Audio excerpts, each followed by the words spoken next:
Сәлеметсіздер ме оқушылар? Бүгін Қазақстан тарих пәнінен өтетін сабақтың тақырыбы Қазақстан территориясы ұлыстардың құрылуы. Оқушылар, бізге осы тақырып 2 сағатқа берілген. Бүгін бірінші сабағын өтеміз. Дәптеріңізді ашып, сабақтың тақырыбын жазып алыңыздар. Зерттеу сұрағы: Моңғол ұлыстарының құрылу нәтижесінде саяси картада қандай өзгерістер болды? Сабақтың мақсаты Моңғол империясының құрамына кіргеннен кейін қазақ жерінде саяси биліктің өзгеруі. Моңғол ұлыстарының құрылуы нәтижесінде саяси картада пайда болған өзгерістер. Өткен сабақтан сіздер не білесіздер? Моңғол шапқыншылығының орталық Азияға, Қазақстанға тигізген әсері, Қазақстан территориясы, саяси, мәдени, этникалық өзгерістер, Қазақстан аумағындағы мемлекеттердің басқару жүйесіндегі ерекшеліктер, орталық Азияға өзгерістер алып келген халықтар. Оқушылар, ең алдымен білімнің сайтын пайдаланып, Қазақстан территориясында ұлыстардың құрылуына байланысты бейне материалдар көретін боласыздар.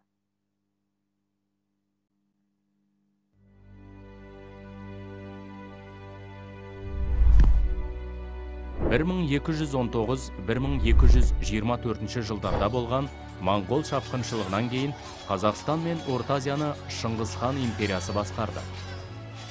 Ұлан байтақ өңірді жаулап алған Шыңғысхан көзінің тірі кезінде осы 4 ұлына басып алған территориясын бөліп берді. Осылайша Моңғол ұлыстары пайда болды. Шыңғысханның 4 ұлы болды. Олар Жошы, Шағатай, Үгедей, Төле. Ұлдарын ол 4 күлік, жүйрік деп атаған екен. Себебі олар өте ержүрек, батыл болған. Қазақстан аумағы 3 ұлыстың құрамына енгізілді. Қазақтардың ұлан байтақ жері Шыңғысханның үлкен ұлы Жошы ханның ұлысына кірді. Ол Ертістен Орал тауына дейін, одан оңтүстікке қарай Каспий теңізі мен Арал маңын, солтүстік Хорезм мен Сырдария аймағы, бүкіл шығыс Дешті қыпшақты, яғни Еділдің төменгі ағысына дейінгі зор аумақты алып жатты. Ал ордасы Ертіс алқабында Ұлытауға орналасты. Бірақ Жошы Шыңғысханның тірі кезінде қайтыс болғандықтан, ұлыста оның екінші ұлы Бату билік жүргізді. Шағатай ұлысына оңтүстік Ташкент аймағы, оңтүстік шығыс Қазақстан бөлігі, шығыс Түркістан, Мәуереннахр аймақтары берілді. Ордасы Іле алқабында орналасты. Үгедей ұлысына Жетісудың солтүстік шығыс бөлігі, батыс Монғолия, Ертістің жоғарғы ағысы мен Тарбағатай аумақтары берілді. Ордасы Шәуешек өлкесінде орналасты. Төле кенже ұлы болғандықтан Монғолияға ие болды. Орталығы Қарақорым қаласы болды. Ұлыстардың барлығы орталықтағы ұлы хандыққа бағынатын еді.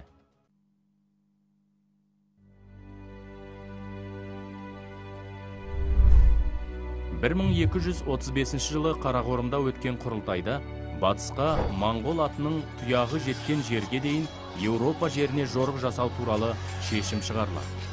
Жорықты Жошының мұрагері Шыңғысханның немересі Бату басқаратын болды.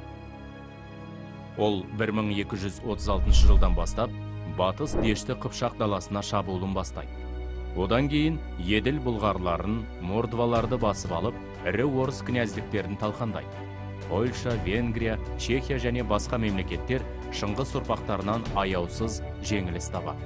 Еуропаның 3/2 бөлігін жаулап алған Бату 1242 жылы Еуропаға жорығын аяқтайды. Бату ханның жорықтарының нәтижесінде моңғолдар үлкен территорияға ие болады.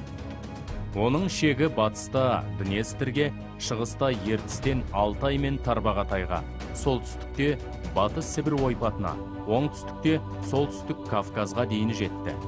Сонымен қатар солтүстік Хорезм мен Сырдарияның төменгі ағысы кірді.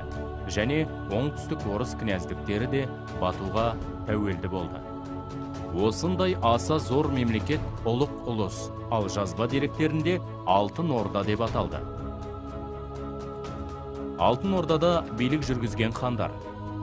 Бірінші, Бату хан 1243-1255 жылдары. Екінші, Берке хан 1257-1266 жылдар. Үшінші, Мөңке Темір хан 1266-1280 жылдар. Төртінші, Төле Мөңке хан 1280-1287 жылдар. Бесінші, Төле Бұқа хан 1287-1291 жылдар. Алтыншы, Тоқа Темір хан 1291-1312 жылдар. Жетінші, Өзбек хан 1312-1342 жылдар. Сегізінші, Жәнібек хан 1342-1357 жылдар. Берке хан билік құрған кезде Алтын Орда Монғолия империясынан тәуелсіз болу үшін күресті.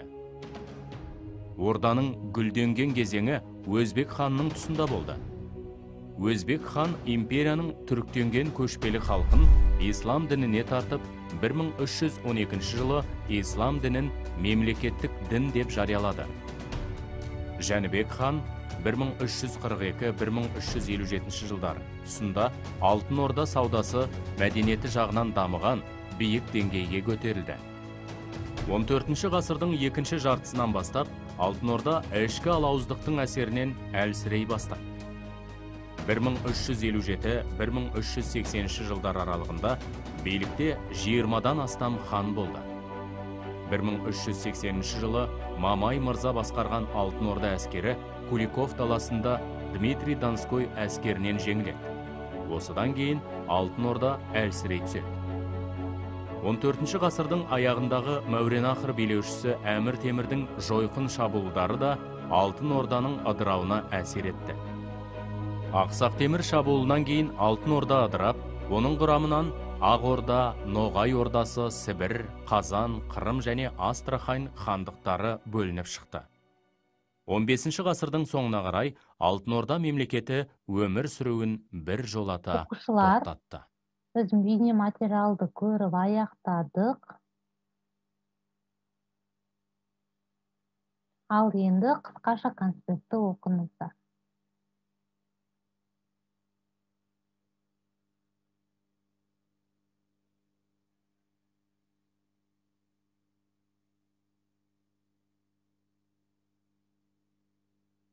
Конспектті оқып болсаңыздар, тапсырма орындайық. Бірінші тапсырма, тарихи деректерді ретімен орналастырыңыздар. Осы жерден оқушылар, сіздер деректерді сандардан таңдап, осы жерге қойып шықсаңыздар болады.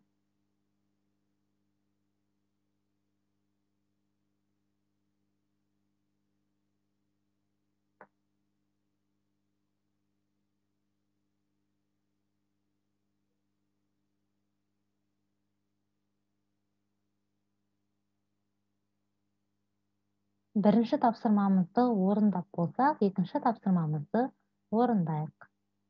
Екінші тапсырма оқушылар сіздерге сұрақтар берілген, сол сұрақтарға жауап беру қажетсіздер.